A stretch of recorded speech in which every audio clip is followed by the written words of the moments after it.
Today, we're diving into one single, incredibly powerful idea. A blueprint, really, that shaped how an entire civilization saw the very fabric of the universe for 1,000 years. Seriously. So how did one man's vision become the reality for millions? Let's get into it. I mean, it's a huge question, isn't it? A really fundamental human one. When everything around you seems chaotic, maybe even random, where do you even start to look for a pattern, for some kind of purpose? And you have to remember, for people in the Middle Ages, this wasn't just a philosophical game. This was a deep, deep existential need. And believe it or not, the answer, the framework that would define their reality for a whole millennium, it came from a single mind. One man in his absolute darkest hour gave the world a vision of cosmic order. And that man's name was Boethius. You can really think of him as this crucial bridge. Picture this, the Roman Empire is fading out, and he's right there taking all this brilliant logic from Greek heavyweights like Aristotle, and he translates it, he preserves it for the emerging medieval world. Without him, who knows what would have been lost? But here's the thing. His biggest contribution wasn't just academic. No, it was literally forged in tragedy. His masterpiece, a book called The Consolation of Philosophy, came directly from a place of profound suffering. So let's just trace his life for a second.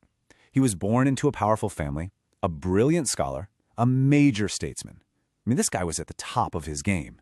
And then it all came crashing down.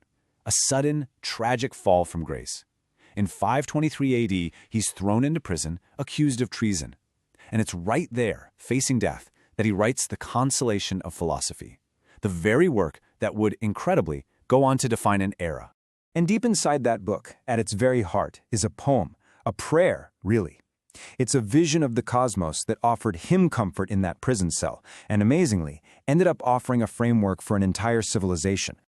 O God, maker of heaven and earth, who govern the world with eternal reason, you place all things in motion, though you are yourself without change. The sight of thee is beginning and end.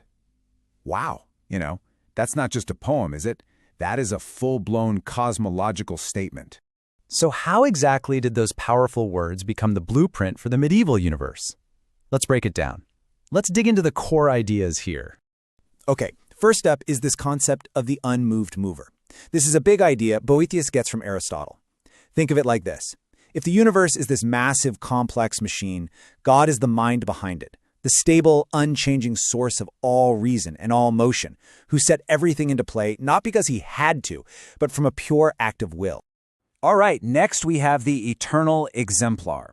What Boethius is arguing here is that the world we see isn't just a random jumble of stuff. Nope, it's a reflection, a beautiful copy that's fashioned after a perfect blueprint existing in the mind of God. So the reason the world is beautiful, it's because its source, the idea behind it, is the highest good, the ultimate beauty itself.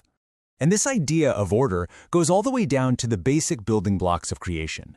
Boethius envisioned the physical elements, cold and heat, dry and wet, all bound together in a perfect divine harmony. It's this precise balance that keeps the cosmos from falling into chaos. It's a universe of perfect parts, all arranged into a perfect whole. So you might be wondering, how does an unchanging God interact with a changing world? Well, Boethius uses this Neoplatonic idea of the world soul. Think of the world soul as God's active agent in the cosmos. It's an intermediary force sent out into the universe to animate everything, to give it all motion, and to carry out the divine rational plan. It's basically the engine that makes the whole system run. Now, it's so important to get that these weren't just abstract philosophical ideas. Not at all. They had a real, profound, and incredibly lasting impact on how people saw their world and their place in it. And this right here is the crucial point. Boethius masterfully blended Greek reason with Christian faith. And this synthesis, it wasn't just taught in schools. It became, as the source material says, deeply ingrained within the medieval psyche. It was, for all intents and purposes, the operating system for their understanding of reality. So why was it so powerful? Why did it stick around for so long? Because it gave people everything they were searching for. In a world that was often brutal and unpredictable, this vision offered a universe that was rational, deeply beautiful, and most importantly, purposeful. It meant everything from the stars above to their own lives had a place in a grand divine order.